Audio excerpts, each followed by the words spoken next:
channel.com, dan inilah market review selengkapnya. Ya, pengusaha truk pesimistis menghadapi semester 2 tahun 2020 dan fase adaptasi kebiasaan baru. Hal tersebut dikarenakan hingga saat ini masih ada 60% truk yang belum bisa beroperasi. Banyaknya truk yang belum beroperasi saat memasuki kebiasaan baru memberatkan pengusaha truk. Dari data Asosiasi Pengusaha Truk Indonesia atau APTRINDO, saat ini terdapat 60% truk yang belum dapat beroperasi, mengingat belum semua industri beroperasi penuh. Ketua DPP APTRINDO Gemilang Tarigan mengatakan, belum ada tanda-tanda perbaikan kinerja di tengah fase adaptasi kebiasaan baru dan memasuki periode semester 2 tahun 2020. Gemilang menambahkan pandemi COVID-19 berdampak terhadap penurunan kinerja berbagai sektor industri dan perdagangan. Sehingga angkutan komersial seperti kontainer, truk barang, dan truk BBM pun turut terkoreksi. Saat ini pengusaha truk dihadapkan pada kondisi yang tidak menguntungkan, karena di satu sisi mesti memenuhi kewajiban biaya leasing atau kredit angkutannya. Saat penerapan pembatasan sosial berskala besar, angkutan logistik merupakan sektor yang dikecualikan. Namun saat memasuki kebiasaan baru, terdapat protokol kesehatan yang terlewatkan, sehingga hal tersebut meningkatkan angka orang terjangkit COVID-19. Peningkatan tersebut membuat aktivitas industri dihentikan lagi sementara. Hal ini pun memberikan dampak kepada sektor logistik. Berbagai sumber untuk IDX Channel.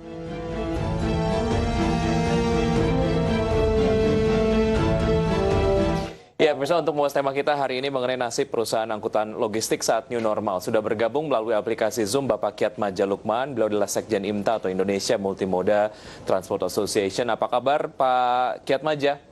Baik sekali, apa kabar? Kabar baik Pak Kiatmadja, terima kasih sudah bergabung dalam Market Review. Sehat ya Pak?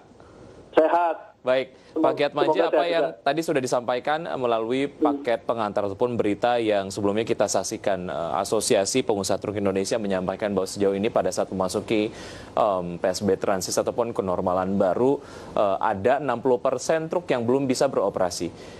Menurut temuan dari IMTA sendiri, apa penyebabnya Pak Kiatmadja? Ya, saya rasa kita kan udah mengalami pandemi ini sejak bulan 2-3 yang lalu ya. Jadi cukup lama gitu. Udah 3-4 bulanan lah.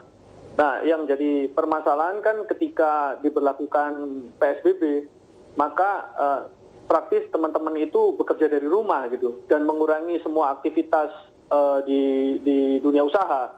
Nah, sehingga ketika berada di rumah, maka demand-demand yang biasa dilakukan, permintaan-permintaan akan barang itu akan menurun. Nah, ketika permintaan itu menurun, maka industri mengalami oversupply, sehingga ya tadi itu terjadi excess capacity yang belum optimal.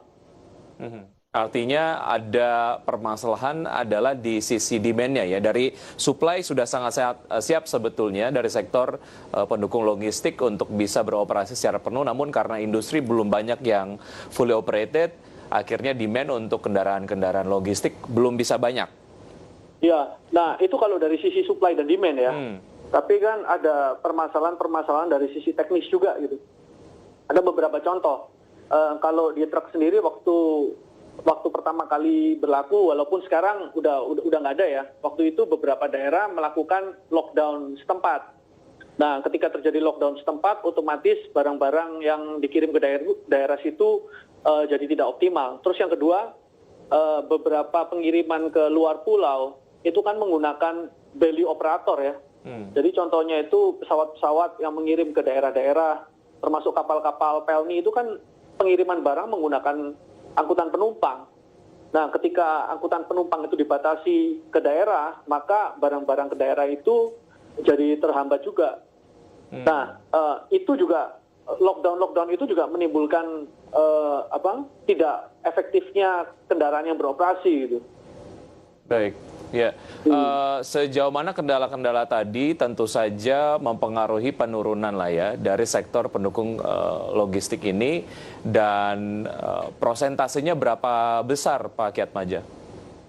Kalau prosentase kami sepakat ya dengan teman-teman dari asosiasi lain ya, termasuk kemarin dari teman-teman di logistik, di asosiasi-asosiasi transportasi, itu kan bilang antara 60-90% ya penurunan permintaannya.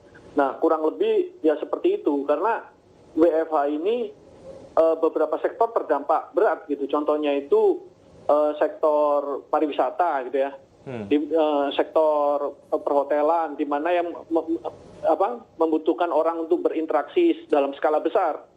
Nah, masalahnya selama ini kan yang mendorong ekonomi kita itu kan sektor-sektor offline. Yeah.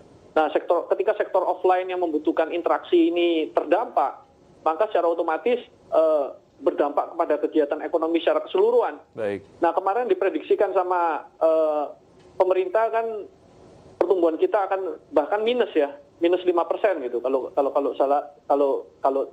infonya seperti itu.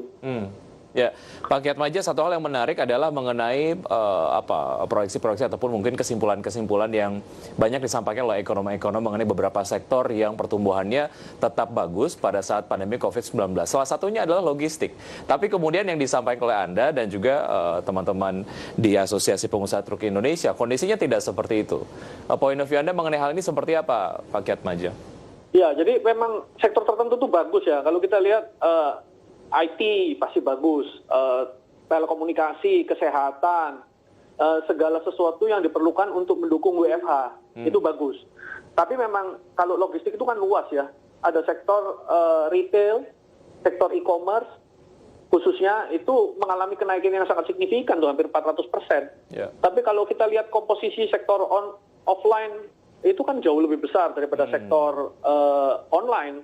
Baik. Sehingga ketika terjadi PSBB, pembatasan, yang terdampak itu ya bisa di atas 90% gitu. Baik. Ya. Nah, jadi itu permasalahannya. Sedangkan logistik sendiri kan faktor pendukung. Ya. Kalau yang utamanya terhambat, otomatis kami juga terhambat. Terkena dampaknya ya. Terkena Ada beban mengenai pembayaran leasing yang juga membuat teman-teman di pengusaha pemilik truk lah ya, ini juga kemudian mengalami kesulitan. Usai jeda berikut ini kita akan lanjutkan Pak Kiatmaja, dan pemirsa tetap di Market Review, usai jeda kami akan segera kembali.